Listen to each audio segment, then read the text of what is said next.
Hello दोस्तों, मैं हूं आरडी अंसारी और आप देख रहे हैं आरडी अंसारी स्टोरीज।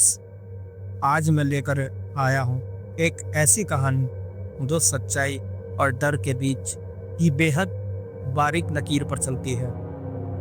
ये कहानी है भोपाल के एक ऐसे बंगले की जिसे लोग चीखती हवेली के नाम से जानते हैं।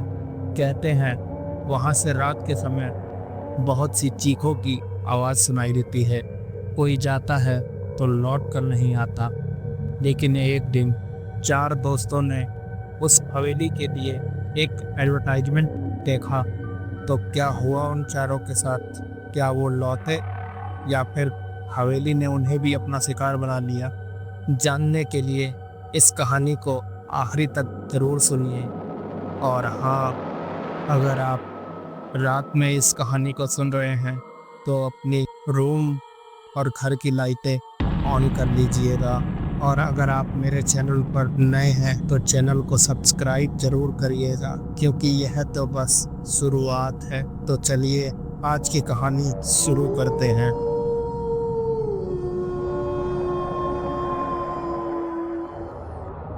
गर्मियों की चिलचिलाती दोपहर थी और भोपाल की गलियों में हवा भी मानो तप रही थी। कॉलेज की छुट्टियां चल रही थी। चार दोस्त अनमोल, श्रुति, रिया और विक्रम अपने अंतिम वर्ष की परीक्षाओं के बाद जीवन के अगले चरण में कदम रख रहे थे। उससे पहले उन्हें कुछ थ्रिल की तलाश थी। वे सभी बचपन से मित्र थे, लेकिन अब करियर और जिंदगी की राहें उन्हें अलग अलग शहरों में ले जाने वाली थी। इसलिए उन्होंने तय किया कि एक आखिरी बार साथ में कुछ पागलपन किया जाए।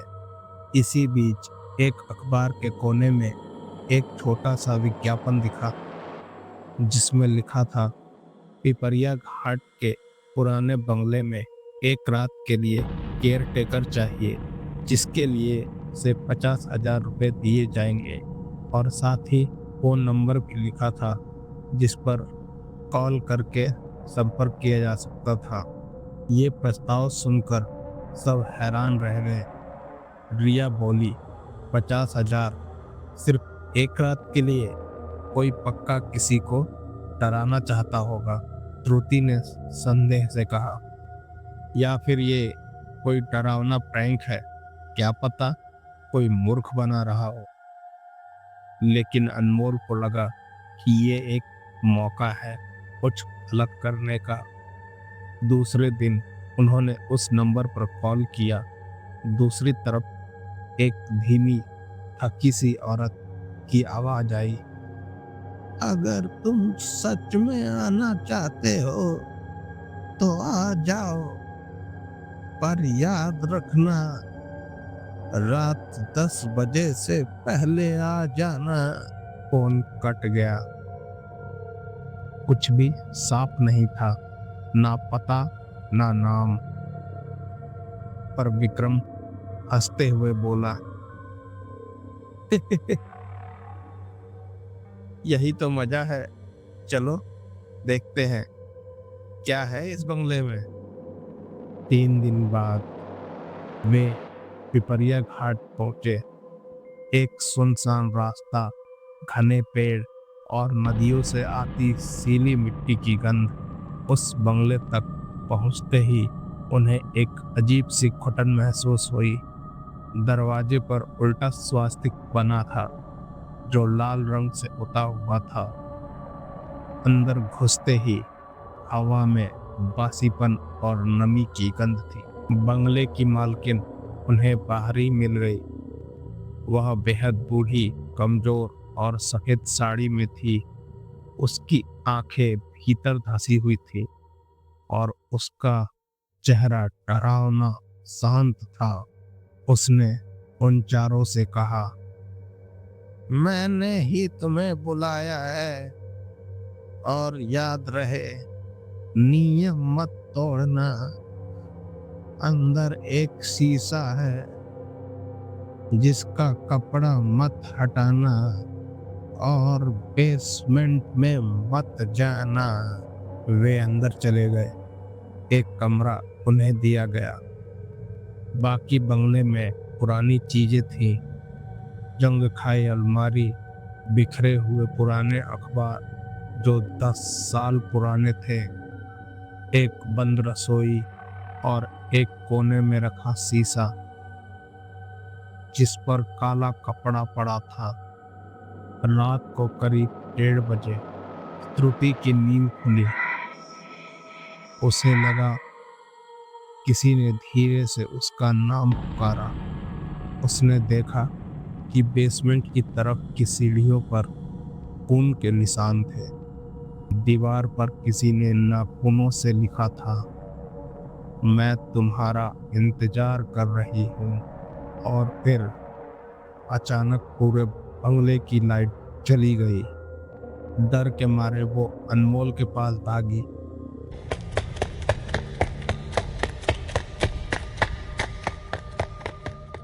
लेकिन तभी उसके हाथों में बालों का गुच्छा आ गिरा। विक्रम ने तुरंत दरवाजा बंद कर दिया और सब एक ही कमरे में इकट्ठा हो गए। अगली सुबह अनमोल से रहा नहीं गया। उसने कोने में पड़े शीशे का कपड़ा हटा दिया। शीशे का कपड़ा हटते ही उसमें एक औरत बैठी हुई दिखाई दी जो रो रही थी।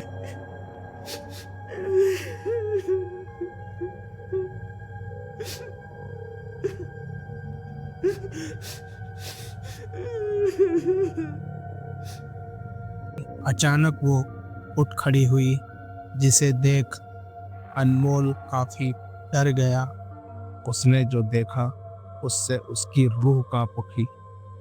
शीशे में एक गर्भवती औरत खड़ी थी जिसकी आंखें खाली थी। पीछे दीवार पर लोग फांसी पर लटके थे। शीशे में उनकी ही परछाई नहीं दिखाई दे रही थी। तभी अचानक शीशा खुद ब खुद टूट गया और एक महिला की तीखी हंसी पूरे बंगले में गूंजने लगी।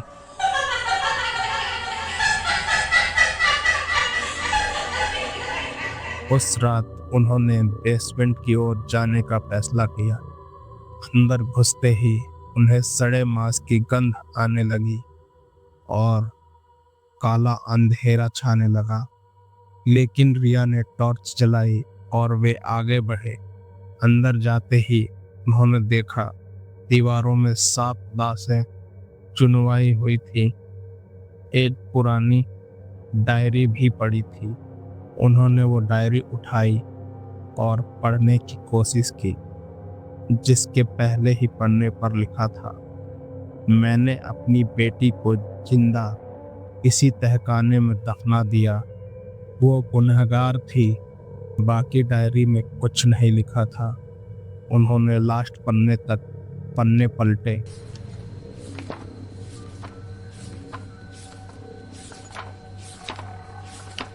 डायरी के आखिरी पन्ने पर लिखा था, अब तुम भी हिस्सा बनोगे इस परिवार का।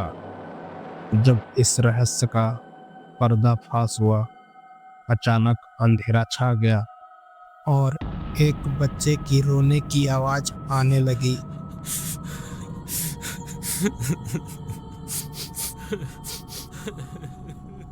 चारों एक दूसरे को देखने लगे कि ये आवाज आ कहां से रही है। वो चारों और डर गए और एक आवाज आई, माँ मुझे बाहर निकालो। तभी एक साया उनके सामने आया।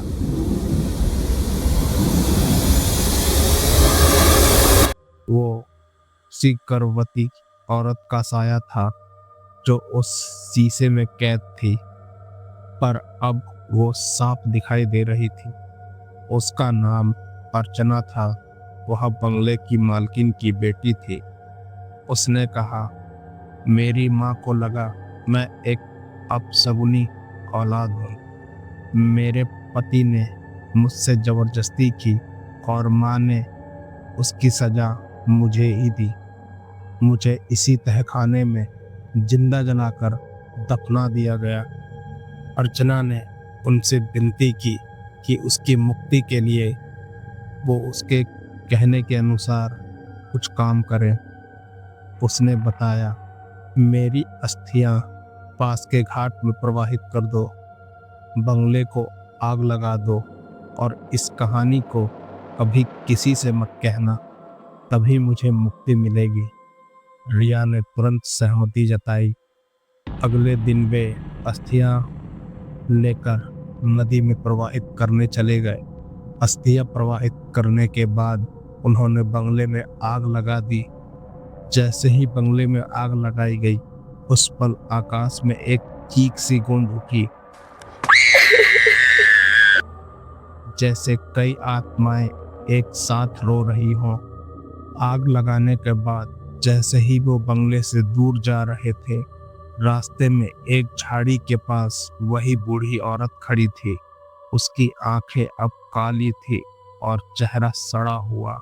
उसने उन चारों से कहा, तुमने उसे आजाद किया, पर मुझे नहीं। मैं तुम्हारे सपनों में आऊंगी। और ऐसा कहते ही वो गायब हो गई। अब कई साल हो गए हैं, वे चारों अलग अलग शहरों में बस गए, पर अनमोल को अब भी कभी कभी सपने में वही बूढ़ी औरत दिखाई देती है। कभी वह खिड़की से झांकती है तो कभी शीशे में दिखती है, और हर बार एक ही बात कहती है, अभी एक कहानी बाकी है। तो हेलो दोस्तों, आई होप आप लोगों को ये स्टोरी पसंद आई होगी और थोड़ा डर भी लगा होगा। अगर आप इसका सेकंड पार्ट देखना चाहते हैं तो वीडियो को ज़्यादा से ज़्यादा शेयर करें, लाइक करें एंड मेरे चैनल को सब्सक्राइब करें और बेल आइकन दबाना ना भूलें, ताकि मेरी वीडियो की नोटिफिकेशन आप तक जल्द से जल्द पहुँचे। और अगर मेरी इस वीडियो पे 100 लाइक्स होते हैं तो मैं इसका सेकंड पार्ट बहुत जल्द लेकर आऊँगा। और प्लीज़ दोस्तों, मेरे इस यूट्यूब चैनल को ज़्यादा से ज़्यादा सपोर्ट करें और कमेंट भी करें। तो मिलते हैं मेरी अगली वीडियो में, जो और भी डरावनी होने वाली है। और हाँ, डरना भी ज़रूरी है।